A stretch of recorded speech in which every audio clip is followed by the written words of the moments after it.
All right. So the last kind of new integral we're going to talk about here is that called an improper integral. So what an improper integral is an integral that does one of two things. The bounds, or at least one of the bounds, go to infinity, or the function that we're integrating is unbounded on that interval. Right? So some examples would be something like let me change to red here. The integral from 1 to infinity of 1 over x dx. This is an example of an improper integral because this goes off to infinity. Another example would be something like the integral from, say, 1 to 3 of 1 over x minus 2 dx. The reason this is improper is because this function is not defined at 2, but we're trying to integrate over an interval that contains 2. All right?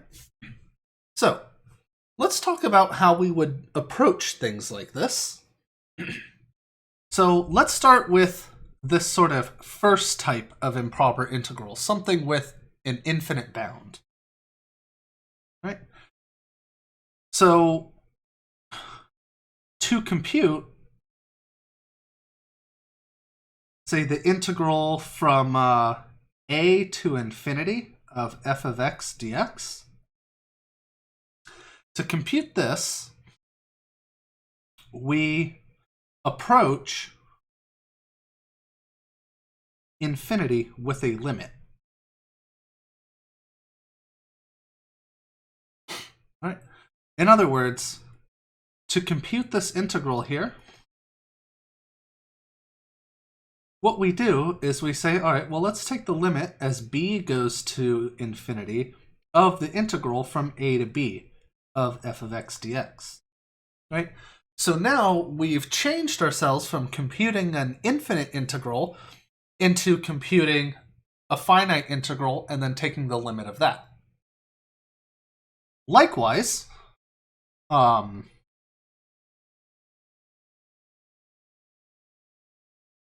to compute an integral of the form minus infinity to b,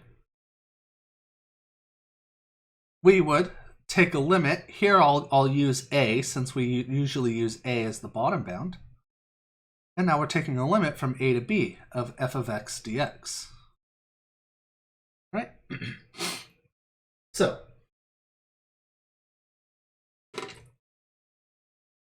let's look at this in the context of an example. Namely, let's start with this example up there. Actually, we're going to start with a slightly different example. All right? So, slightly different example here. Let's compute the integral from 1 to infinity of 1 over x squared dx. All right? And I want to start with this one for a reason. So, let's begin by rewriting this as the limit as b goes to infinity of the integral from 1 to b of 1 over x squared dx. Right? With this, we can integrate this as we normally do. So this is equal to the limit as b goes to infinity of, integrate this, and we're going to have negative 1 over x from 1 to b. Oops, I don't know why I was writing that. And so we'll plug in these values.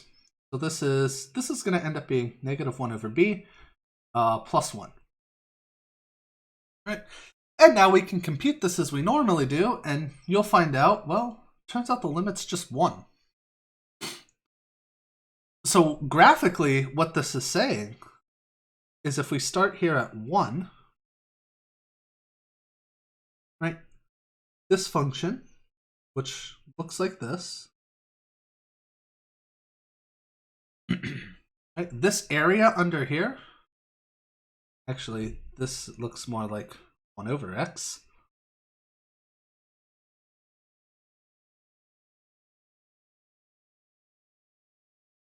It's actually kind of more like this. The area under here is actually finite and equal to 1. So it is possible to have a bound being infinity and likewise negative infinity and still getting a finite answer. On the other hand, let's look at something like the integral from 1 to infinity of 1 over x dx. Now, if we try to compute this thing, well, again, we would take the same first step.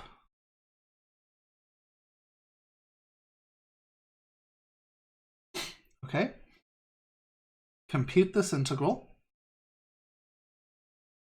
Now here we have the integral of 1 over x. These are positive numbers, so I can just write ln x here. Right. So this turns into limit as b goes to infinity of ln of b minus ln of 1. That's just 0, so we'll leave this here. But now notice here, this limit's infinity. So this integral equals infinity, which we say is divergent.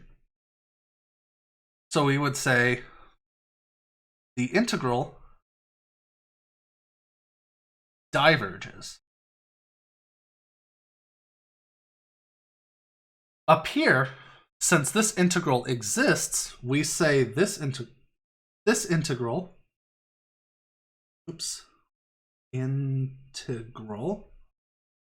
converges.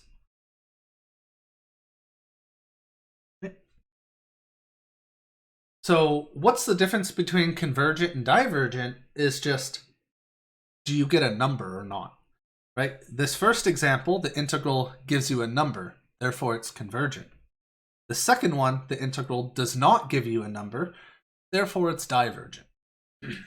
Right? So either if the limit doesn't exist or it's infinite, in either case, we say that the integral diverges. Right? So one last part for this.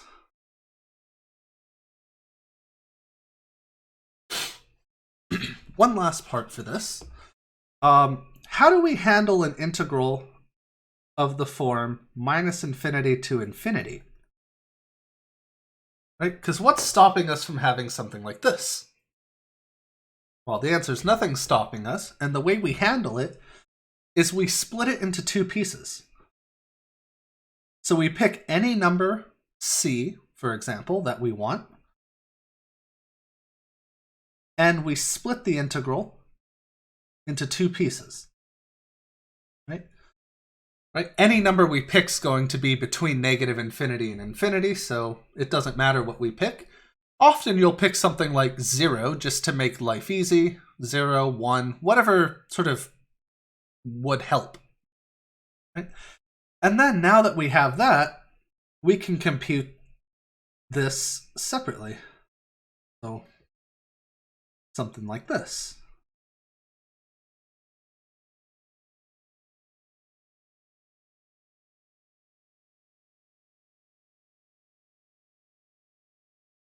Right? So what we do is we take the sort of doubly improper, doubly infinite integral, and we split it into two just infinite integrals, and then we evaluate those in the usual way. So let's end this video with an example of that. Right? So I want to integrate from minus infinity to infinity 1 over 1 plus x squared dx. Right? So here, I want to split up this integral somewhere. I can split it up anywhere. So what I'm going to do is split it up at 0.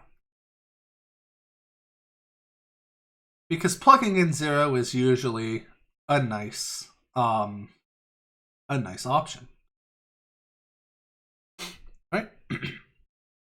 So here we're looking at the limit as a goes to negative infinity of the integral from a to 0 of 1 over 1 plus x squared. Plus the limit as b goes to infinity of the integral from 0 to b of 1 over 1 squared x. Right? So evaluate these integrals. And we're now looking at arctangent of x from a to 0 limit as b goes to infinity of arctangent of x from 0 to b. All right. So let's go ahead and plug this stuff in. So again, we're still taking limits here. We haven't actually done the limit yet, so we must keep writing the limit. Right? This must be here. We have to keep writing limit until the limit has actually been evaluated.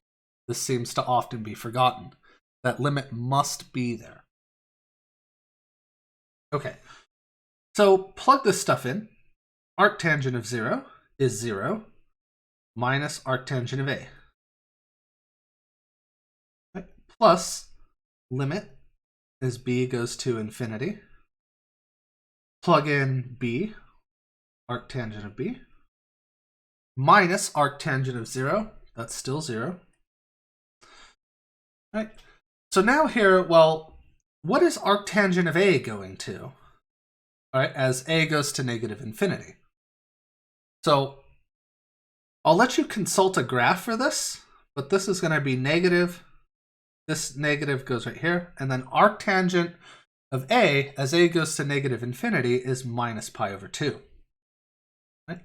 So I'll let you review the definition of arctangent if you don't remember that. Right?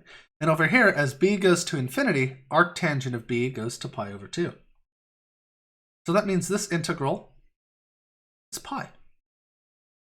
Right? So that's how we do integrals that have infinity or negative infinity in the bounds.